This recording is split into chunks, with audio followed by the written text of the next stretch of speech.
Breaking tonight, an Australian warship has just completed one of the most watched, most monitored, and most politically charged naval transits of the year. The HMAS Toowoomba, a Royal Australian Navy frigate, sailed directly through the Taiwan Strait, one of the most contested stretches of water on Earth, while the People's Liberation Army watched its every move.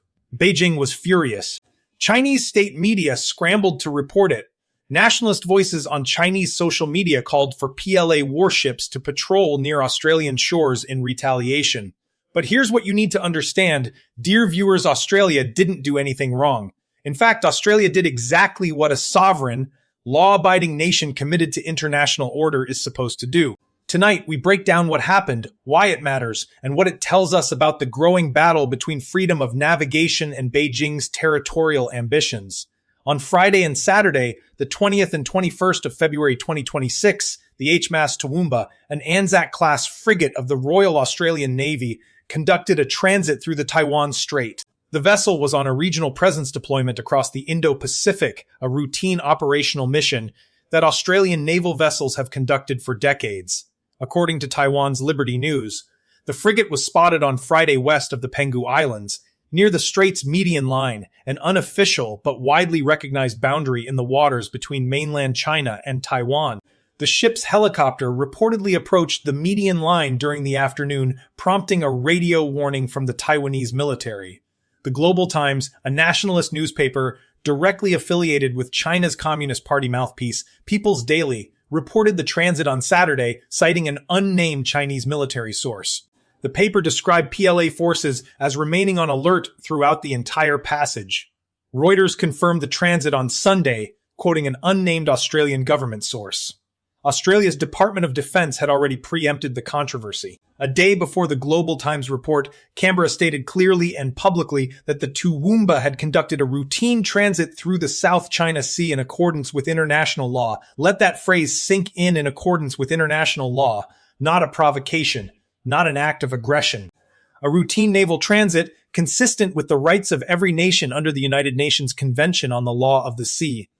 Vice-Admiral Justin Jones, Chief of Joint Operations for the Australian Defence Force, spoke directly to the mission's purpose. We have a long history of operating in the South China Sea, which continues to be a vital waterway for the entire international community.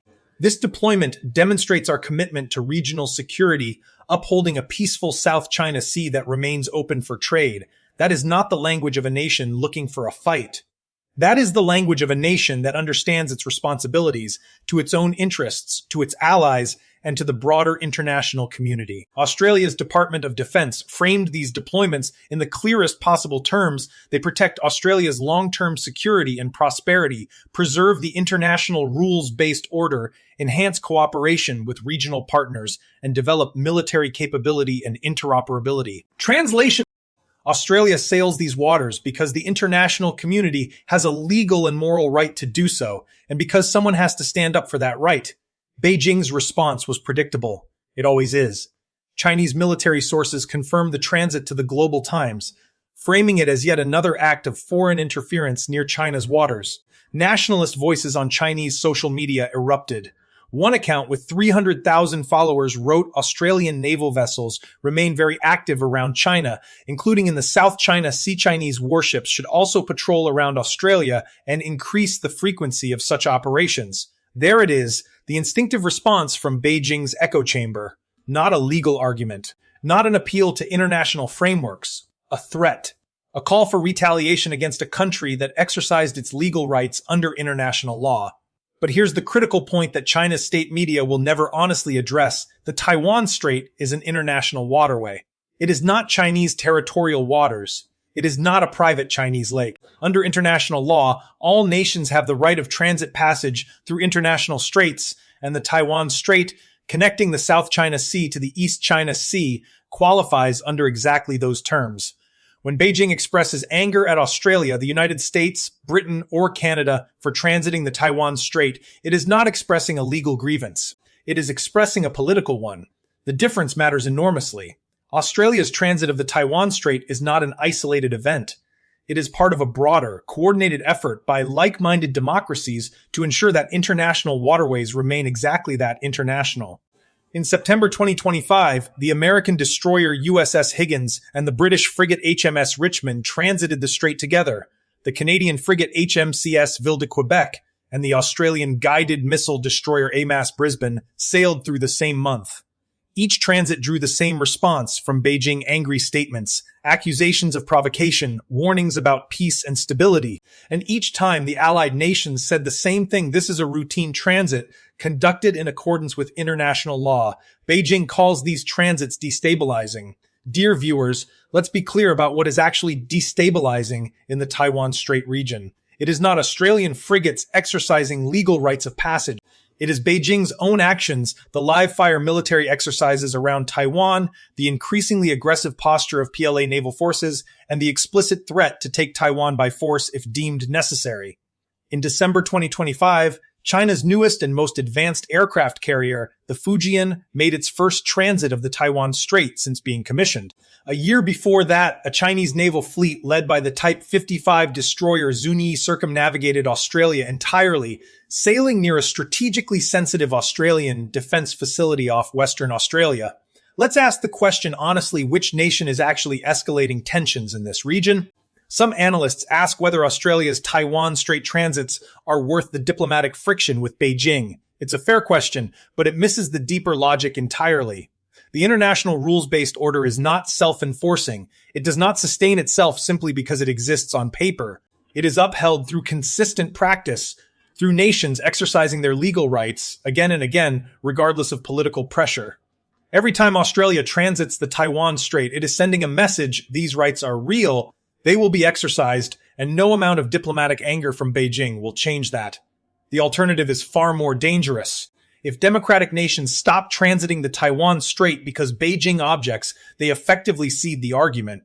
They legitimize China's claim that these are Chinese waters, subject to Chinese permission. And once that principle is conceded in one waterway, it becomes harder to defend elsewhere, in the South China Sea, in the East China Sea, and beyond. Australia's Department of Defense captured this logic perfectly. These deployments play a vital role in our long-term security and prosperity by protecting Australia's interests, preserving the international rules-based order. This is not adventurism. This is strategic discipline. Australia's presence in these waters does not exist in isolation. It is part of a broader strategic conversation that Canberra is having about the Darwin port, about AUKUS, about the balance of power in the Indo-Pacific. Beijing has long viewed Australia's growing military assertiveness as a challenge to its regional ambitions. And frankly, from Beijing's perspective, it is. Australia has made a deliberate strategic choice to be an active, capable middle power that upholds the rules-based order, works closely with the United States and its allies, and refuses to be intimidated into silence by economic or diplomatic pressure. That choice comes with costs.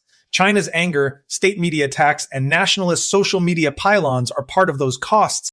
Australia has clearly decided the costs are worth paying. And based on what we know about the stakes, about what a world without freedom of navigation would look like for Australian trade, Australian security, and Australian sovereignty, that judgment seems correct. The HMAS Toowoomba has completed its transit. Beijing is angry, and Australia stands firm. This is not a story about provocation. It is a story about principle. It is a story about a nation that believes international law means something, and that the only way to protect it is to live by it publicly and consistently, regardless of who objects. The Taiwan Strait is not China's. The South China Sea is not China's private waterway. And Australia, along with its allies, will keep sailing to remind the world of that fact. Dear viewers, the question is not whether Australia was right to send the HMAS Toowoomba through the Taiwan Strait.